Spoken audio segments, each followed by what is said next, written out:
TV Musée, petites histoires des commerces de Parthenay, le quartier Saint-Jacques dans l'exposition. Bonjour à tous. Le musée est fermé suite donc aux conditions sanitaires du Covid, mais on a envie de pouvoir vous présenter l'exposition temporaire qu'on a organisée depuis l'année dernière sur les commerces à Parthenay.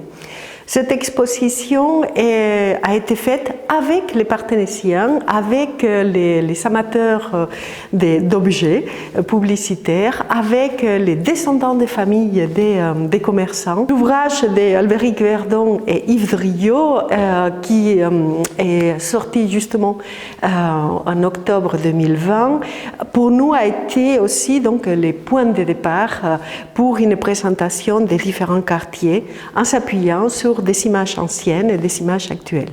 Notre but, c'est bien sûr de faire connaître le patrimoine de la ville de Parthenay sur un sujet de la vie quotidienne qui nous concerne tous et qui participe justement à la richesse de la ville. Donc, premier épisode, c'est la rue de la Vaux-Saint-Jacques. Évidemment, on ne pouvait pas commencer par un autre endroit que celui-ci parce que le musée est au pied de la porte Saint-Jacques et de toute façon, c'est l'axe principal depuis la création de la ville de Parthenay, axe nord-sud, qui permettait justement à tout visiteur de pouvoir acquérir des denrées, mais surtout aussi, c'était la ville commerçante et des productions des tissus sur Parthenay.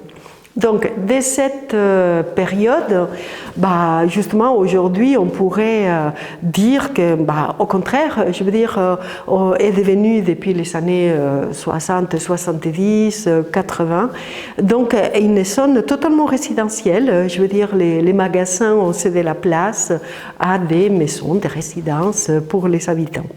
Donc, cette rue a eu des bars, des restaurants, mais pas que la rue, je veux dire, il y a aussi toutes les petites ruelles qui montent vers les plateaux, plateau de Saint-Laurent, de la Citadelle ou de Saint-Jean, et aussi donc le faubourg en face, qui c'est le faubourg Saint-Jacques.